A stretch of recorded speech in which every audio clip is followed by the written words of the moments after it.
কেউ কোনো অন্যায় করলে তাকে যে কেউ শাস্তি দিতে পারবে কিনা? ভাইরা আমার, কোথাও কোনো অপরাধ হচ্ছে, কেউ কোনো অন্যায় কাজে লিপ্ত, তার সে অন্যায়ের শাস্তি আপনি নিজে হাতে দিবেন কিনা, অর্থাৎ আইন হাতে তুলে নেবেন কিনা? এই প্রশ্ন উত্তরে বলতে চাই, এখানে দুইটা জিনিস আছে। একটা হলো অন্যায় দেখলে বাধা দেওয়া, যেটাকে নাহি আনিল মুনকার বলেছে কোরআন। এই নাহি আনিল মুনকারটা আমাদের উপরে কর্তব্য। নবী সাল্লাল্লাহু আলাইহি ওয়াসাল্লাম বলেছেন, মান রাআ মিনকুম মুনকারান ফালইউগাইয়িরহু বিয়াদি ফাইন লাম ইস্তাতি' ফাবিলিসানি ফাইন লাম ইস্তাতি' ফাবিকলবি ওয়া যালিকা আদআফুল ঈমান। কোথাও কোথাও কোনো অনাচার দেখেছেন, কোনো অন্যায় দেখেছেন, আপনার দায়িত্ব হলো হাত দিয়ে সেটাকে থামিয়ে দেওয়া। এর মানে কিন্তু আইন হাতে তুলে নেওয়া না। এর মানে অন্যায়কারীকে শাস্তি দিয়ে শাস্তি কার্যকর করা নয়, তার বিচার করা নয়।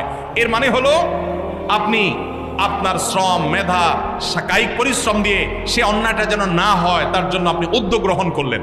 সে উদ্যোগটা আপনাকে আইন হাতে তুলে নিতে বলে না, কিন্তু উদ্যোগ নিতে হবে। আর যদি সেটা না পারেন, অন্তত মুখ দিয়া বলবেন, ভাই অন্যায়টা করবেন না।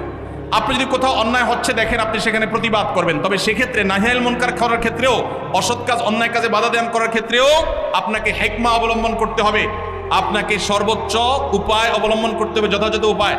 যদি সেক্ষেত্রে আপনি ত্রুটি করেন, তাহলে দ্বীনের খেদমত করতে গিয়ে দ্বীনের আরো ক্ষতি হতে পারে কি পারে না? এজন্য ভাইরা, বিদগ্ধ আল্লাহ বিরু আলেমদের সংস্রব, সোহবত, তত্ত্বাবধান নিয়ে এই সমস্ত কাজ করবেন, তাহলে এই সব কাজ সুফল বয়ে আনবে। আর না হলে এগুলো ক্ষতি আমাদের করবে। চেষ্টা করবো তো সবাই ইনশাআল্লাহ।